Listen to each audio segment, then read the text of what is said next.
Everyone, तो आज के इस ट्यूटोरियल में हम चैलेंजेस ऑफ साइबर क्राइम देखेंगे। तो हम देखेंगे कि साइबर क्राइम क्यों इतना बढ़ रहा है, क्या क्या चैलेंजेस हैं हमें फेस करने पड़ रहे हैं साइबर क्राइम को रोकने के लिए, तो वो हम देखेंगे। सबसे पहला पॉइंट है कि लैक ऑफ अवेयरनेस।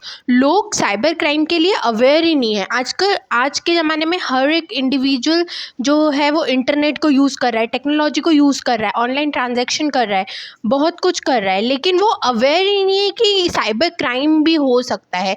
वो इस चीज़ को ग्रांटेड ले लेते हैं कि हाँ, हम यूज़ कर रहे हैं, मतलब हमारा जो डेटा है कभी चोरी नहीं हो सकती, हमारे साथ कोई क्राइम नहीं हो सकता। बहुत लोगों को ऐसा लगता है कि ये फुल सिक्योर है, वो अवेयर ही नहीं है कि क्या क्या क्राइम हो सकते हैं online.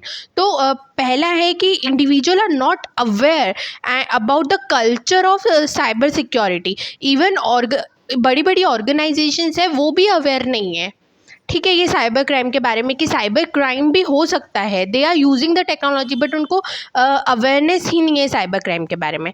Second is lack of trained and qualified people to implement counter measures. मतलब कि साइबर क्राइम को रोकने के लिए क्या क्या प्रिवेंशन करना चाहिए, क्या क्या काउंटर मेजर्स अप्लाई करना चाहिए, वो लोगों को पता ही नहीं है। इतने लोग ट्रेंड ही नहीं है और क्वालिफाइड ही नहीं है कि उनको पता हो कि साइबर सिक्योरिटी इम्प्लीमेंट करने के लिए हमें क्या क्या चीज़ों को इम्प्लीमेंट करना पड़ेगा, ठीक है। तो पीपल ट्रेंड या क्वालिफाई ही नहीं है साइबर क्राइम को रोकने के लिए। सेकेंड इज कि एक अपन ने देखा था कि साइबर टेररिज्म मतलब इंटरनेट की हेल्प से टेरर फैलाना। तो ये जो टेररिस्ट है वही सिर्फ साइबर टेररिज्म नहीं करते हैं, इवन जो हमारी नेबरिंग कंट्री है जिनको हमारा मान लो कि कोई काम पसंद नहीं आ रहा है या कुछ भी, तो वो भी साइबर क्राइम साइबर टेररिज्म फैलाती है। तो इससे क्या होता है कि एक बड़े लेवल में वर्ल्ड में साइबर टेरर फैला हुआ है, क्योंकि अगर किसी ने साइबर टेरर फैलाया है तो ये बिल्कुल भी इजी नहीं होता है कि उस पर्सन को आइडेंटिफाई कर पाए कि ये किसने टेरर फैलाया है और उसको फिर सजा दी जाए। तो cyber attack have come not only from terrorist. सिर्फ टेररिस्ट साइबर अटैक नहीं कर रहे हैं, जो नेबरिंग कंट्रीज़ है हमारी, जैसे हमारी इंडिया है, वैसी कंट्रीज़ भी साइबर अटैक्स कर रही है ना। अगर वो हमारे अगर कोई भी उनका इंटरेस्ट हमारे से मैच नहीं करता है तो वो साइबर अटैक्स करवाती है। उसके बाद next is the minimum necessary eligibility to join the police doesn't include any knowledge of computer sector though, so that they are almost illiterate to cyber crime. अब ऑब्वियसली अगर किसी के भी साथ कोई भी क्राइम होता है तो वो सबसे पहले पुलिस के पास जाता है, और अगर किसी का नॉर्मल पर्सन के साथ साइबर क्राइम होगा भी तो उसका सबसे पहला रीच पुलिस होगा। पर द थिंग इज जो पुलिस सेक्टर है उनको ज़्यादा कंप्यूटर का नॉलेज होता ही नहीं है। क्यों? क्योंकि उनकी ट्रेनिंग में भी उनको कंप्यूटर सेक्टर का नॉलेज नहीं दिया जाता है। तो बहुत चैलेंजेस आते हैं, वो पुलिस को भी समझ में नहीं आता है कि ये साइबर क्राइम है कि क्या है। तो उनको भी कंप्यूटर सेक्टर का नॉलेज नहीं है, इसलिए भी साइबर क्राइम को बढ़ावा मिलता है, क्योंकि बहुत सारी पुलिस इसको हैंडल ही नहीं करती है। उसके बाद है the speed of technology always beats the progress of government sector, so that they are not able to identify origin of the cyber crime.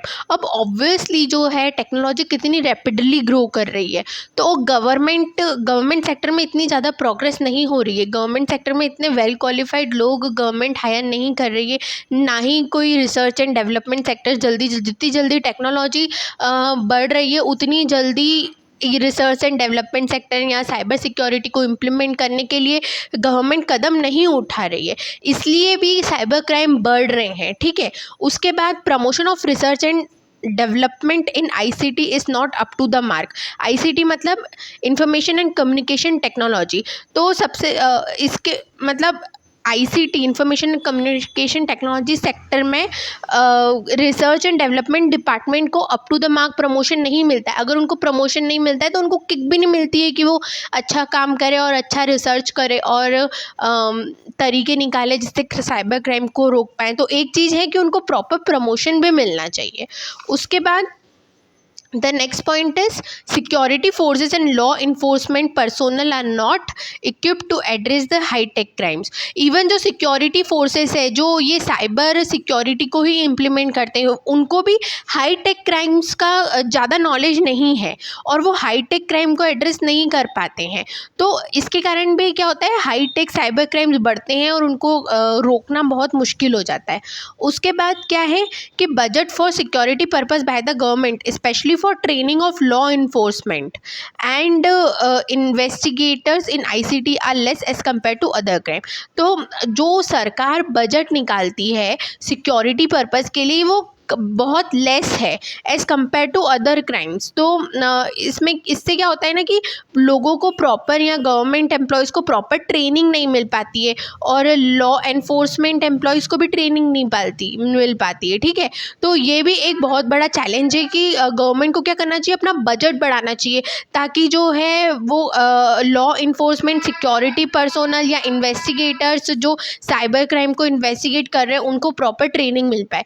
So that's it from my side. अगर आपको मेरा ये वीडियो पसंद आया तो मेरे video को like और मेरे चैनल को सब्सक्राइब करना। Thank you.